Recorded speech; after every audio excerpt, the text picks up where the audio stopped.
Hello and welcome to the editing with my wife. Now with more disaster. My name's the Hooded Philosopher, and I'm here with Cheesy Loops. Get ready for the disaster, Cheesy Loops. Wow, I thought you were really having a strong day. I was just playing the part. Ooh, we forgot to get the treats out. Yeah, I did. I'll get the treats out. You tell us what happened last time. Last time there was talk of talk and lots of talk. Many words. None of it stuck, huh? And then Not a surprise. And then they saw the overseer. Yeah. I mean, it's all just too much buildup. That's the reality of it, isn't it? Oh, you talked about a major concept I wasn't too sure Yes, of. it's trying to convey the concept of the journey and the existence, and it's really hard. It is. It's okay. We come Okay. through it. But then, can we talk about the realization I made later? What? Is that Glimmer doesn't have a chip to talk to the overseer. How do you know? That was a cover. The whole thing was a cover. Yeah, the whole thing is a cover. It's not supposed to be obvious. Right. Everything yet.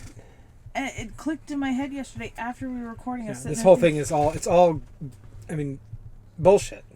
Yeah. Just to get her to get what he needs. Yeah. Which humans aren't used to having done to them anymore. Uh-huh. So it's obviously going to be easy for him. And he knows it because he's been there and stuck there for a while. But they go to the overseer for the cover part of the story for her. Yeah. And he does... Why didn't I get that right away? I got it. It's because... I think it's because of all the text at the beginning. All the exposition at the beginning. All the big fancy words Or at the I wasn't prepared to be deceived either. Which is what I'm trying to do. I'm not trying to get something that you'll expect. I'm trying to be completely unexpected with this. But I should have expected it too. Like I tell everyone, honestly. My storytelling style is strange. Mm-hmm. And I like that about it. That's what I'm trying to amplify as I write. No, I rather enjoyed, like, later I'm sitting there and somehow pops into my head, how would Glimmer talk to the overseer? He's a fae, so it's also like, it doesn't really matter because he's fae. He can bend reality. He could tell her we have to go to the sun, and she would believe him because she thinks that something. Because he's a detective. Because he's a detective. Like, and that was the whole thing of the second chapter. They were trying to figure out what to do. He thought about being the chef at the restaurant. He thought about being the guy that does the workout guy because he can just do it. He can just make it happen. He can just make it happen. Yeah, and that's what you get. And it's still not over though. That's the problem. If you got it by now, I mean, I was hoping by chapter 6 that things, and I still think it's going to be a little surprising. Still think there's things I haven't expressed hard enough, and maybe that we'll need to go back and look at some other things. But regardless, let's just move on with this chapter. But I liked how subtle it was. Like, it had to take you a second to realize. Like, it had to take me a second to realize. Holy crap, that's what happened. Anyhow. Well, we're working on it. It's kind of fun. It's all the grandiosity at the beginning. It's like tricking your mind into thinking that the text below is somehow related to it, and it is, but only tangentially. Because this sci-fi universe will be explored in the next book. With some other things going on that I don't want to spoil. With the combination of these two ideas. Alright. Maybe just put this down. I wanted to just clean that up a little bit because I have to fix it. It wasn't right the first time. And you only had one day off. Is that big enough? Yeah. Okay, let me get my tools. I need my tools. I was like, are you on the right screen? Alright. Alright. Chapter 5, A Simple Lie. We speak of lies like they must be a fundamental tool all beings use to get their way. Even the Fae still find good in the lie. Oh. Yeah. But there is no good in the lie. It is a tool that That shouldn't be manipulates people. capitalized either, because that's not that kind of good. I'm trying to be choosy about where I put my capitals too. Yeah. But there is no good in the lie. It is a tool that manipulates people. Manipulating beings is a basic way to use another as a means to an end. Humans let go of that kind of manipulation ages ago. It was a long, hard debate, but it came down to intention. That is where the heart of a lie lays. I wasn't sure to say that, and I thought that was just kind of a funny way to leave it. Is that where the heart of a lie lays? Because that's the phrase. Mm-hmm. How else would you say that? That's the phrase. What do you mean? Where the heart of the lie lays is inside of intention. The whole lie of it is in the intention. Because the intention is one thing, and the outcome is different than the intention. Okay. The outcome is supported by the intention.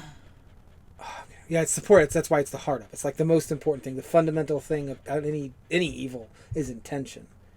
Because if you intend to do good and you're doing evil, at least you have your intention to do good. But if you're intending to do evil, yeah, you're doing evil. There's nothing good about it. There's no good there. And lying is manipulating someone and using them as a means to an end. Now, to get them to do what you want, not what they want. Let's say I have a surprise for you, right? And I get it delivered here. And it's a package. And you ask me, what is it? And I say, oh, it's like the wrong address. I'll take it to the office and they'll deliver it to the right people or what have you. But really, I put it in the car and hide it in the car. Okay. I'm lying to you. Yeah. For the intention of good. Okay. Because I'm going to surprise you with it later. But the thing is that the surprising with me later makes it not really a lie. Your intention isn't to stop me from doing something that is good. Okay. It is not necessarily good to receive a gift. You're just hiding rather than lying. And that's fine. It's fine to hide. We need that sometimes as people. We need to be able to just get away and hide for a minute and be by ourselves. Now, I could So say... hiding can't be... And the intention behind it is what matters. If you intended to hide it because it's illegal drugs and you know I would report you if I saw them, that's a different thing. It's the same act. But one of them, it's not lying. It's hiding. And the other one, it's clearly lying, right? Because the intention is to not allow me to do the right thing, to do the good thing. Now, what I could do instead, which would involve no lying, it's a gift I got for someone special. And then I take it to work with me. So you can assume that I took it to work because it's for someone at work. It all depends on why you're lying, though. What's the why? No, there's no lie there. Oh, okay. It's a gift for... I got a gift for someone special. Okay, so what's... There's no lie. I just didn't tell you... There's no lie. No, there's no lie. There's no intention. Yeah, that's what I was... My If it were my friend, too, I would like to know that you're getting her a gift. I would like to be, supportive of that. But the idea is, without lying, I was able to tell you what it was without ruining a surprise later. Yeah. And you could also tell the truth. This is a surprise for you. I just wanted to wait to give it to you. That's perfectly reasonable. And then they can do the right thing and let it go. Not even think about it. So the lie always is at the root of intention, though. Because that's what you were getting at, is that your intention to surprise wasn't of malice. And there is no malice in that. It was a gift. So the intention wasn't speaking of the evil, so there really wasn't the evil in that lie. Yeah. But now we're in the middle of... But it was really more about this statement at the end. That is where is this bad? I think it's like thinking out loud is what's happening here. Glimmer's thinking out loud about humanity and about way things function between the two. And what you'll find is that he believes that the Fey world has not earned any kind of reputation that the Earth has. But they've shut Earth out, so now they don't know what Earth has done, and they're living in misery when they could be living with happy feelings and all that good stuff if they had just continued with the humans. So he disagrees with his mother and has from the beginning. Right. But we're going to get back into this. The Fae, however, are persistent in the minimal amount of evil they choose, stating that evil can protect good from further evil. Stating that evil can... Just highlight it. Okay, yeah, that's what I meant. We'll get to it. Mm-hmm. Because we need to get back into it like we did before. Yeah. We're falling into old habits here.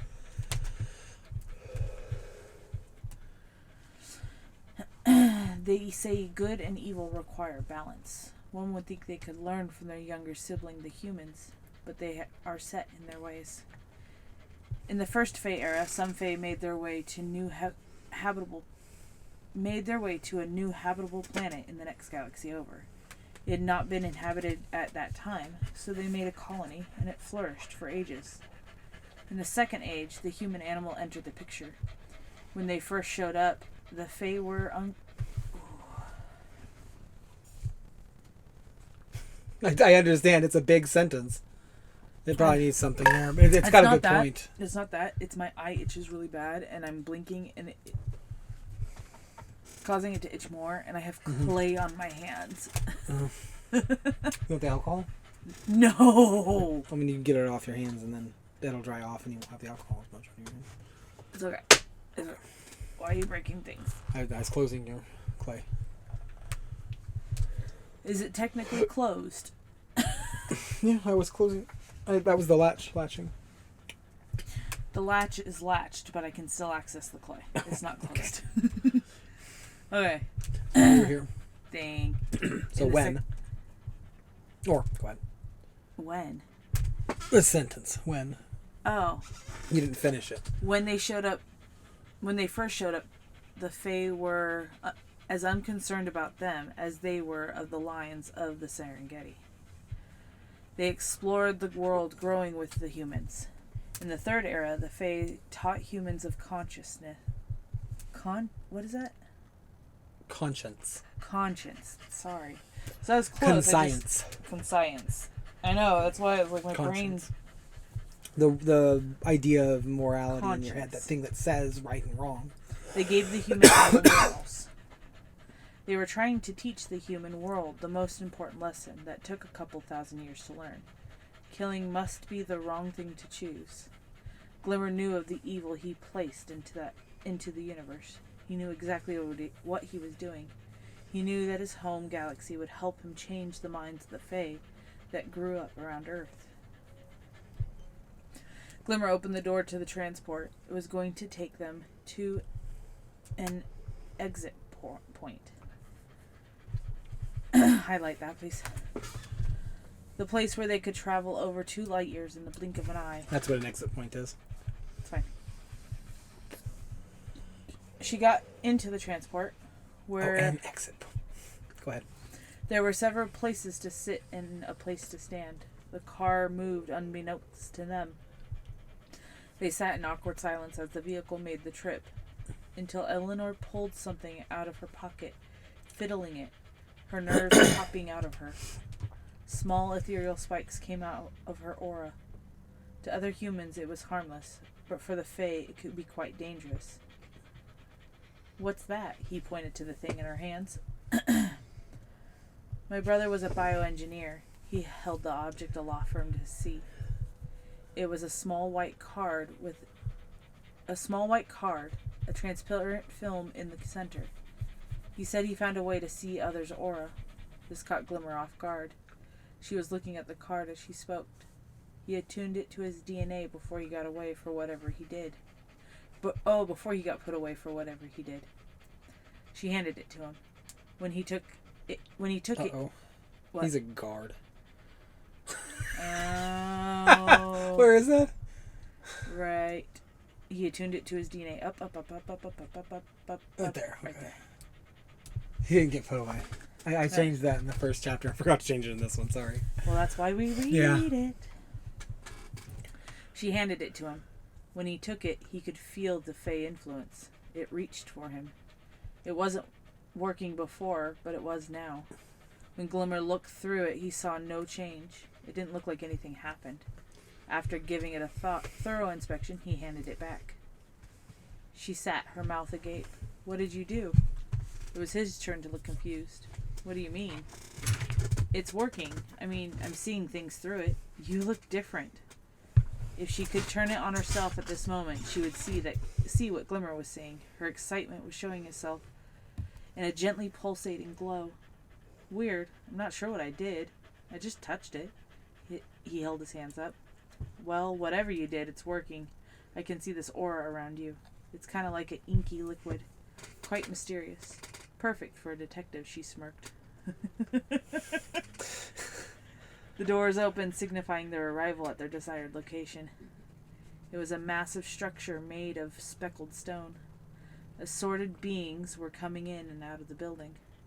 Now it was their turn. She held up what she called her aura card, looking at all the life shift and change emotionally around her. She gaped at some species of being. Humans only imagined existed, enter and leave the building. She watched excitement pulsate, the fear drip. None of them had the same inky blackness as Glimmer. At least none going in or out at this moment. Two stood around a building 2 doors down. It was Glint and Ember. He had ordered them to follow him on his trip with Eleanor to Mondoc.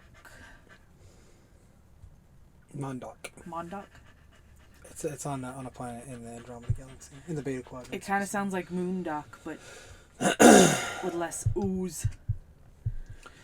She looked at him.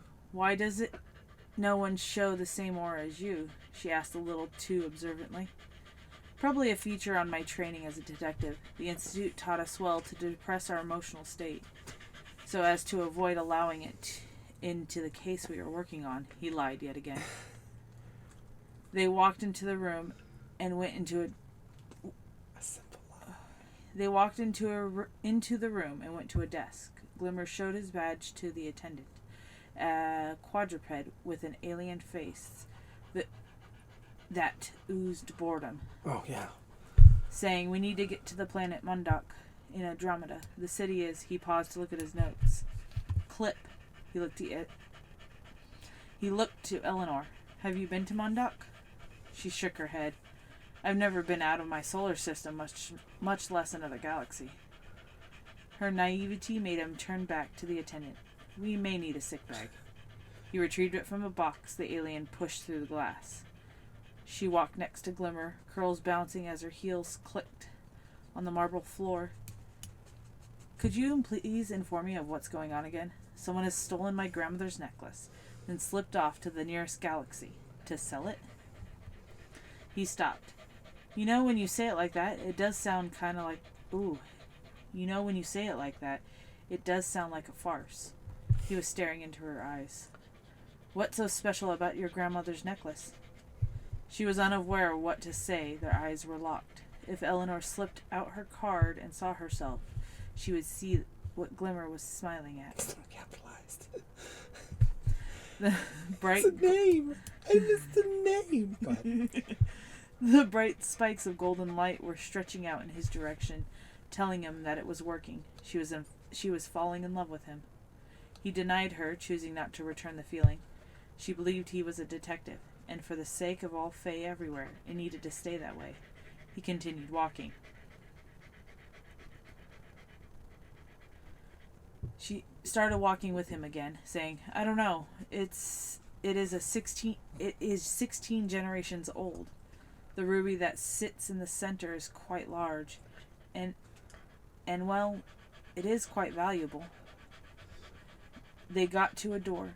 No overseers anywhere on Mondoc, he said, opening the door with a flourish. He handed her the open bag. Take this before you walk through. She gonna throw up. Blech. She's not gonna be so attracted now. What you're gonna figure out next episode is that there's no overseer on Mondoc, but there is another force, another way of maintaining order. In case you're curious. Alright, so they got to a door. Missed a Y. Yeah, he did.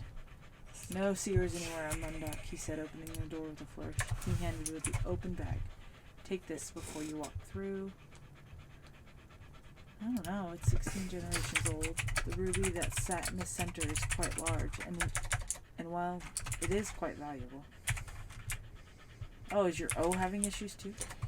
Occasionally. Every single time. Every time. Okay, what about what's going on here is making Eleanor fall in love with him? It's her point of view, so I'm not saying it.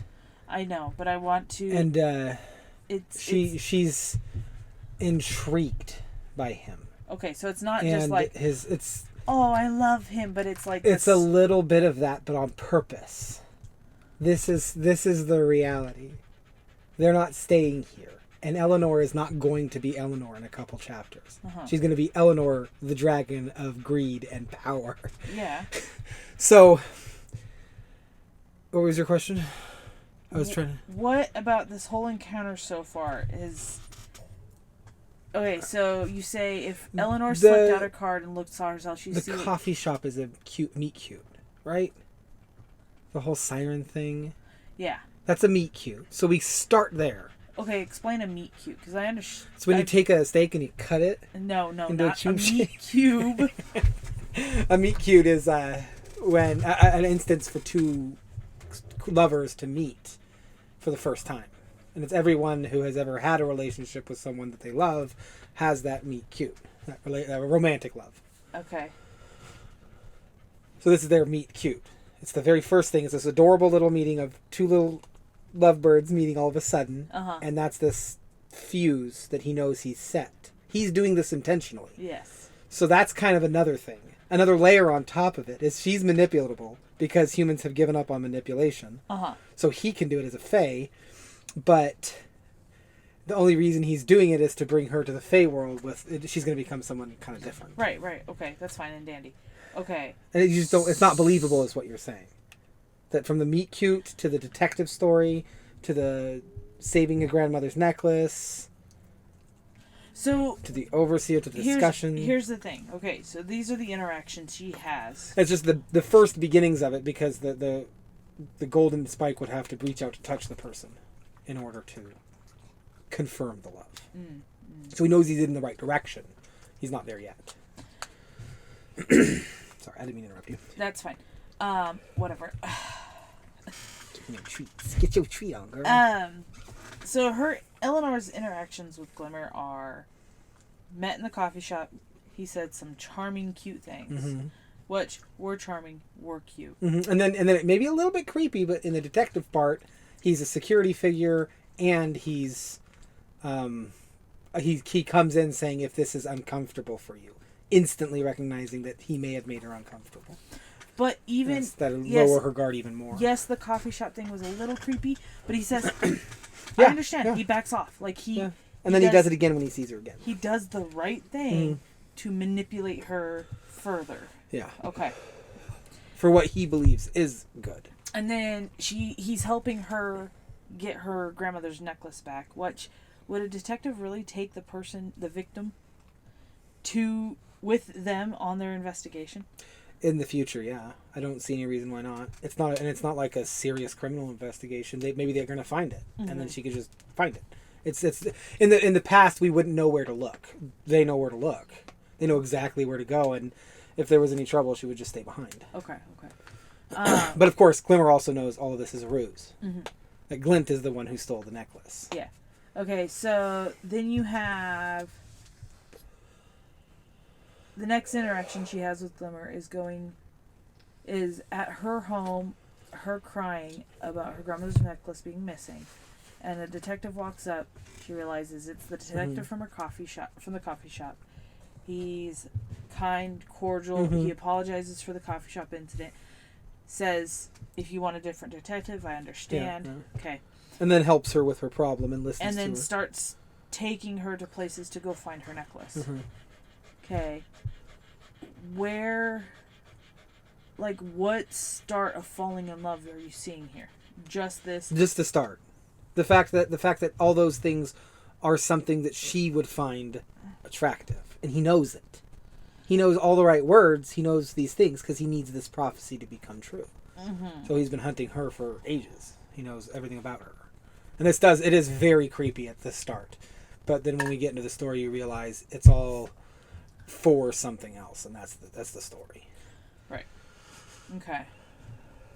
It is. Maybe I am pushing it, and this whole aura thing needs to be removed. The aura thing doesn't need to be removed. Put in the beginning a little more. And I think I do it a little bit with like fear dripping. I tried to at least. I think my only problem with that is she was falling in love with him. Like he needed, yeah. That was his own internal dialogue. Right, but she was starting to fall in love with him. I think is only part I dislike, just because. Why? Because. That's what the gold spikes mean. Okay. That's the problem. I have to. That means I have to go back and put more in, right? Of a thing that she. Or pull back the relationship one step. It's the thing is the relationship never comes to fruition. That's fine. Okay. It's just a ruse to keep her attached. That's it. So, trust would be a better thing. Friendships would be a better thing. She already trusts him. In fact, it would be weird for a human not to trust another human. Okay. It's the future, and they can get ahead of the crimes. I understand. Or catch up with them right as soon as they happen. I just stuck on that falling in love with them thing. It's fine. Yeah, but the problem is the golden light was intended to be love. Mm-hmm. The emotion of the aura of the emotion coming out. Okay. Because love is greed. Love is golden. Love is power. If you truly love someone, they have some power over you. They will sway your mind.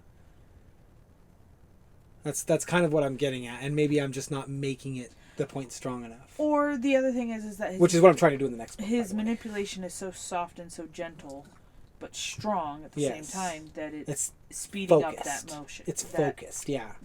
Okay. Yeah, it's like a catalyst set in. He was destined for her in her head now. I see. It's just this. It's the problem of Eleanor.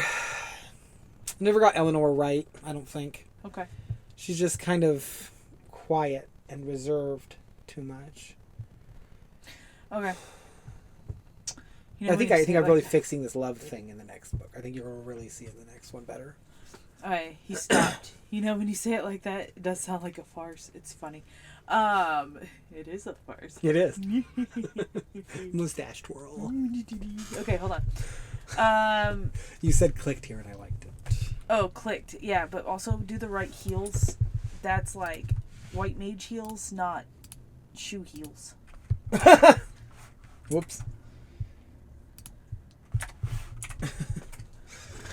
Whoa, there they are. And gone. Could you please inform me of what's going on again? It's a question mark. Okay. Nice. Did it not work earlier? Why would you accept that and not... Okay, whatever. I don't know. So, quadruped with an alien face that oozed boredom. Is that good enough of an explanation?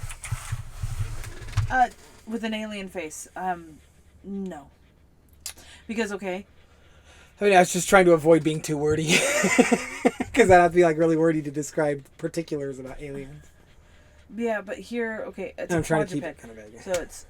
And you can keep it vague. Yeah. In the spirit of getting to the Fey world. But what I'm visioning is a four-legged gray guy from Roswell.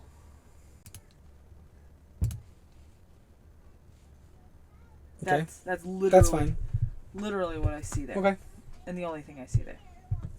Okay. Is that bad?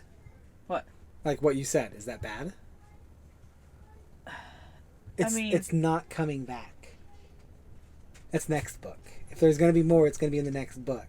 And the aliens will be very present there. And you may hear about a quadruped alien with an alien face, a quadruped with an alien face, with more distinction to it. But right now it's fever dream, kind of, because she's going to go into the new reality of being a dragon. It's not bad necessarily because it's not a human. And yeah, I was trying to bring in more alien thoughts. Yeah. Yeah. And that's why Hey, you want to shut that some door wind. now? You had a problem with she gave the species of being. The species. The number of species. The number of species. Something like that.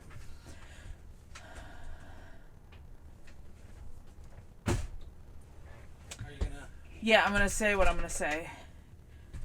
And you skipped one, too. There's a highlight over I know, two. I did on purpose. Okay, good.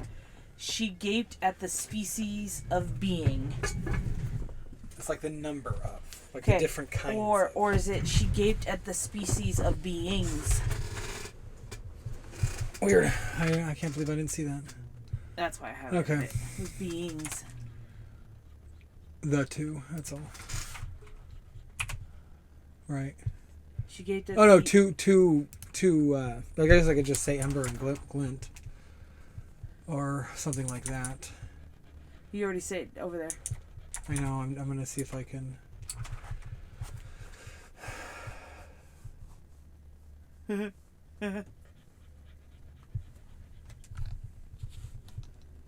was like, Grammarly didn't want to quite work yet. Yeah.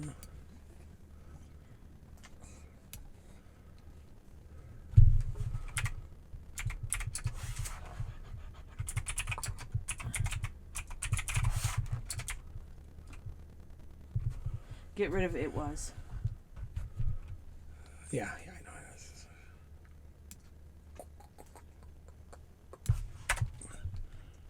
Then... Glint and Ember was standing around a building 2 doors down. Were? Well, Grammarly has an idea. Oh,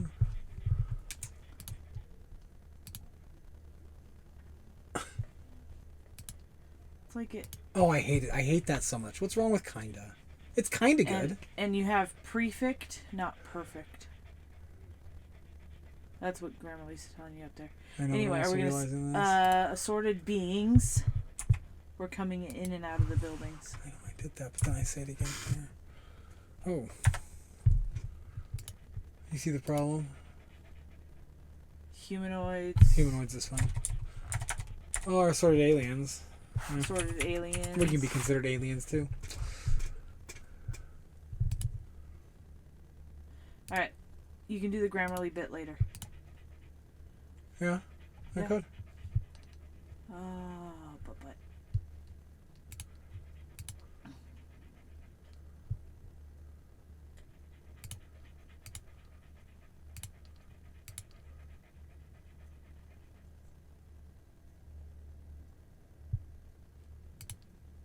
You can... Well... What? That one you highlighted for yourself because you have to fix the whole her brother thing. Oh, that's what it is. Okay. I could have said that. Oh, I figured you were focused on the Grammarly thing and not the sentence. I didn't know why you didn't do anything. You didn't say anything. You're just sitting there clacking on Grammarly. You see this little puppy here? She wasn't staring. She knows I'm going to give her more, and she wasn't staring. Okay, exit point. It was going to take them to and exit point. Oh, is that all it is? Is that all it is? That was really all that was. Okay. But it took me a second to figure out why is there and. Oh, it's supposed to be and. And that's what this trip up was. And is it capitalized? This one should be, right. Yeah, it's an exit point. It's a thing. Oh. That's what they call them. The thing that they're going to walk through that she needs the barf bag for. Hey. This is my favorite thing to do is I put it in my fingers so she has to work it out in my little fingers. Okay, it's got 3 more. All right. There are the more wordy sections. When they first showed up, the Fae were as unconcerned about them as they were of the lions of the Serengeti. I don't think I highlighted that. I think I did. I did, because it's really wordy. This whole paragraph's quite large, and I wanted to kind of go through the whole thing. So what it's saying is that the first era, then the first era of Fae, they went from the Andromeda to Earth, uninhabited at the time. And then they've made a Fae colony around Earth in the same way that it is around there wherever they came from, just like humans do. And then in the Second Age, humans started to flourish, started to grow. And they weren't concerned about it because they couldn't affect the Fae. Okay, so... And they were just as unconcerned as they would be for the lions roaming around. So here's the thing. When they first showed up, the Fae were as unconcerned about humans as humans were of the lions of the Serengeti. No, as the Fae were. Oh, hold on. The Fae was as unconcerned about the humans as they were the lions. Well, okay. This is about... sorry. That doesn't tell me how unconcerned they were, because I don't know how unconcerned the Fae are about the lions of the Serengeti. My point is they're not corporeal. Neither one of them can hurt them. Yeah, but your point isn't very clear. That's why I was highlighting it. Because here, if you're saying it's that, okay, the whole point of the as they were of the lions of the Serengeti was to show how unconcerned the Fae were about the humans. But if you're using the Fae in both instances, okay. What? Yeah, it's... I was as unconcerned about an apple as I ever have been about apple flavor. Okay. Did that tell you how much I was concerned about apple flavor if you never knew me? Or about apples? No. That's because one of them does affect you. No, you knew that, but a stranger does not. Okay. You see what I mean? So your example of your unit of measure Yeah, I know what you mean. doesn't help me understand it. I know what you mean. I just don't know how... Because of their incorporeal nature, they're unconcerned about both. That's the idea. That's the idea. But I can't say that. It doesn't fit. But you have to pull from your thoughts of other places, and do you say they're incorporeal? They are not physical forms at all. Do you ever say that? Because if you don't, in this whole thing, I know that because that's what we've been talking about. You might be right. Yeah, I don't know if you've actually ever. This might be the good place to put it, although not. So instead of, when they first showed up, the Fae were were unconcerned about humans due to their incorporeal nature. Something much better. Yeah. Oh, standing up to reset.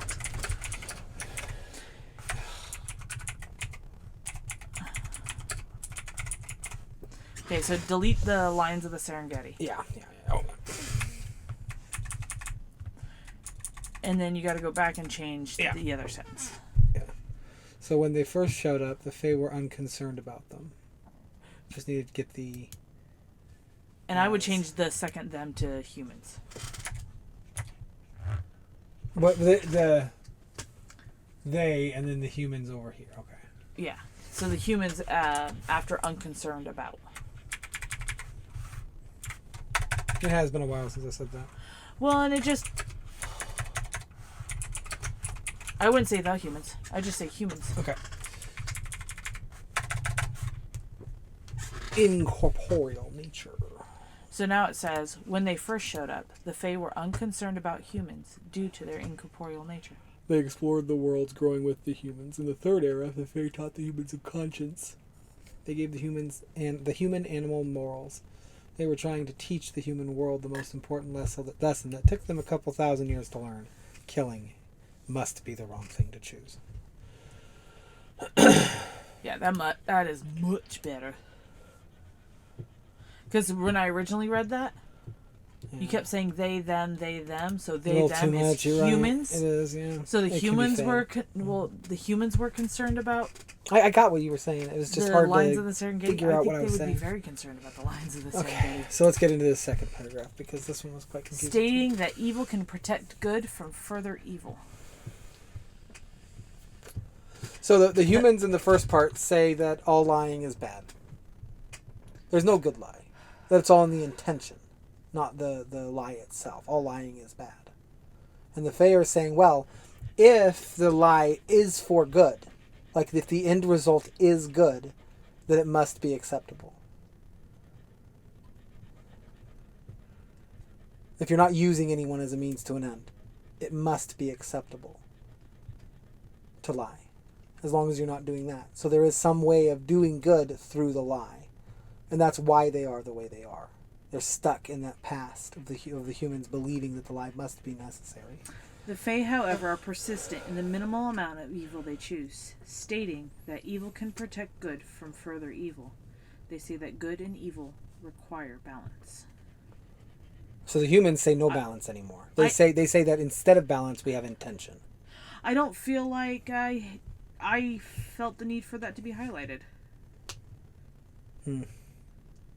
I think if you heard any stumbling, it was mostly just... I don't think there was the stumbling. I think it was confusing to you. I thought it was confusing to you.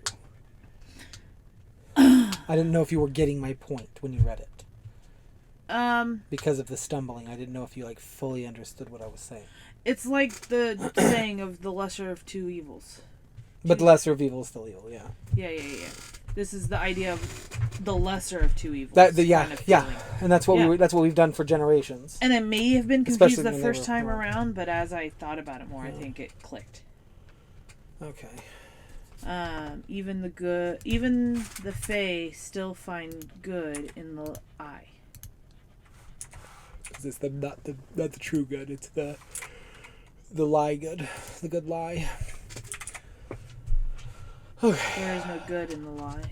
It is a tool that manipulates people. Manipulating beings is a basic way to use another as a means to an end. My goal at the end of this is honestly to take a science fiction world with a bunch of aliens and bring something alien into it. Does that make sense? Mm-mm. A sci-fi universe where they found all the aliens, but there's still more out there, and we've known about them the whole time. The Fae. But no way of communicating with them like we can the other aliens. Because they're separated from us in the journey. They're more stories than reality. They're more stories than reality, but I'm going to take those stories and make them a part of this science fiction reality. Where intention is obvious and stuff like that. And that evil is going to start going on a little more. And they have evil worlds. So last night I spent hours helping a friend edit something for him. And I see her. I would love to do that kind of thing to yours. Like we did with him. But that would take hours. Hours and hours. Hours and hours. We're just trying to get through the story. And if you don't like it, well, we're having fun. It could be something... What was that face? I saw it on the camera. I'm like, wait a second. Are you having fun? I am. Okay. You tell me you have fun. This better be fun, damn it. Honestly?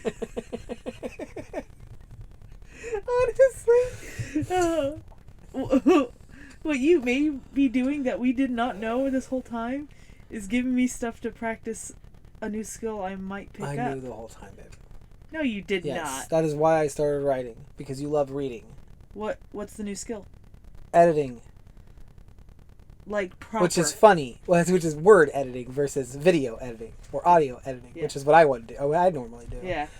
I am not good at that kind of editing. Mm-hmm. I don't like staring at sheets of words. It's not fun for me. It's like I don't have the imagination required to fill it all in. So the description falls flat because it's too much. And then if there's not enough description, I'm uninterested. And it's got to be like this perfect line for me to read it. It's frustrating. I don't need to know about the 5 petals on a flower in the middle of a field that doesn't even matter. Yeah. I mean, I may have done that with the card. Because it doesn't, a little card thing, because it doesn't really come back. I might have to put it in, or it's a part of the next story. Very important part of the next story. Oh, it's an interesting thing. It's the card's there for a reason, I feel like. Why? In my opinion, it's like there are things that Eleanor should see of what's going on around her, and she's missing the point. That black inky thing is so obvious. He touched the card and made it start and working. made it work. Yeah. And then he's got a whole different aura than anybody. And the thing is, the card doesn't matter once she's the dragon. She's got more power than that card could ever drink. Right. Yeah. But It's like you're trying to put little breadcrumbs in there for Eleanor, Mm-hmm. and she's not picking it up. And I think that thing could come back in the next book very easily. It could. Because humans can't see auras, but Fae can. This is like this entity somewhere trying to stop her. And it could be kind of funny if that entity was his mother dropping these things that caused her to be like, hey, there's something going wrong here, to stop Glimmer. Interesting. Like this. When we get to the end of the story, I think you'll find that you may have picked up on something I didn't even realize. Yeah. How does the mother come off to you? Because you've only seen her at the beginning. She loves her son. Uh-huh. Okay. She loves and cares for her son. She doesn't want their world to be changed. It doesn't seem like the Fae are very good with change. If they're comfortable, they're comfortable. This is how they're comfortable. Yeah, they're entertained. Uh-huh. That's what they would say. They're entertained. And as consciousness, that's all you really need. Yeah. That what he's doing could be destroying everything. It almost feels like tradition is a big thing in this. Uh-huh. This is the way it always is. And he's breaking the tradition, but the parents broke the tradition by having him. Right. So... They started it. They started it. But parents always do. But it feels very much like that tradition. This is the way it's always has been. This is the way it always will be. It's beyond that. It's so much tradition you don't even realize it's tradition. You think it's culture or the way of life. It's gone as a tradition. It's just like the way you do things now, and it is tradition too. And that's kind of where you can start to see the flaw of doing something like that, of just believing in the tradition of it and not actually looking at it for what it is, which is what the mother is not doing. Mm-hmm. Because they don't have anything to complain about. They're not animals getting killed by other animals. Yeah. They're just floating entities of consciousness. Just fun, having fun. It's kind of like they're very comfortable sitting on their couch staring at their phones. The humans are. No. I guess if you want to, like an opposite analogy, yeah. Yeah. Because they can't do that. In the journey. World is their phone. Yeah, that's it. Yeah. They live in the Black Mirror, basically. Yeah, they just have to watch what's going on. Oh, what do we want to watch today? Let's go what see... age do we want to live in for the next couple months? Let's go see what Ella and John are doing. Yeah. Let's see if they're fighting today. Yeah. And then I don't like this episode. Let's go to this one. Kind of, yeah. Kind of, yeah. You're a part of it, so you're kind of like in it, and you don't necessarily usually want to leave. You're doing something, like mission-wise. But we haven't gotten there yet, and we still have a couple chapters till we do. That's okay. I think 2.